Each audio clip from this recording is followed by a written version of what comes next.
Let's do a check of the markets sponsored by Tasty Trade. As you can see, all three major indices still in positive territory, but they are trading in a narrow range ahead of that CPI and PPI data we'll get this week. The Dow here up about 150 points, so about 0.4%. The S&P 500 also up about 1/3% or 12 points. And the tech-heavy Nasdaq there up 21 points, just about 0.2% in the green there.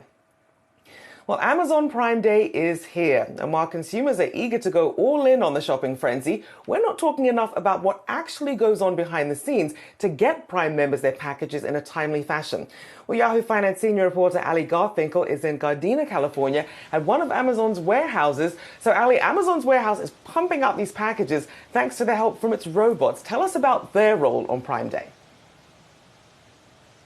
So, Rochelle, first I want to tell you where I am. I am currently standing in the dispatch area, which is the last stop before packages make their way to your house, my house, the house of everyone watching. Now, it looks empty behind me, but actually folks just took a break, and everything you see behind me, all of those packages, they were ordered this morning. Now, if that seems fast, that's because it is. This Prime Day is actually tracking to the fastest delivery times that we've ever seen, according to JP Morgan. Now, how does this happen?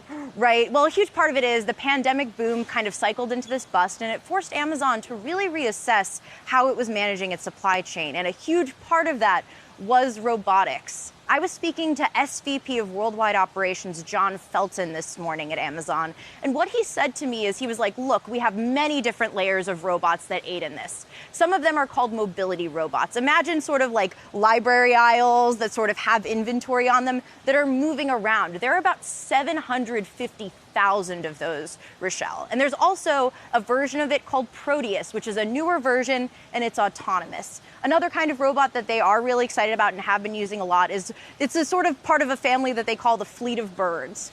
Cardinal, robin, sparrow, they all have names like that. And what they can do is they can actually pick a specific product out of a pile of products. Now, I think it's important to say these robots and the humans who are going to be coming back from break behind me are working at a pretty incredible scale.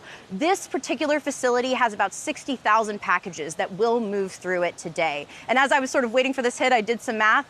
That means more than 200 packages probably just flew by me while this conveyor belt was still going.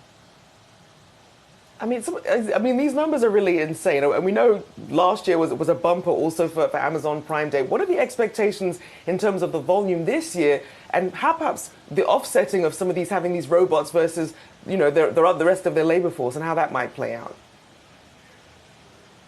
I think the expectations are incredibly high for Prime Day. And it's this funky thing, like we were talking about this morning. Do the markets care about Prime Day? Well, I think they'll certainly care if Prime Day doesn't go well. Remember, Prime Day last year was a huge moneymaker, $12 billion.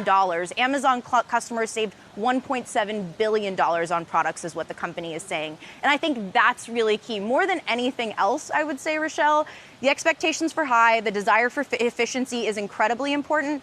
And over time, if there's one thing I got from Mr. Felton, it's that we are going to see more and more innovation out of Amazon. And these warehouses could get more futuristic looking. Well, that's fantastic stuff there. I know you'll be getting us up to speed on all of that. Our very own Ali Garfinkel, thank you so much and happy shopping.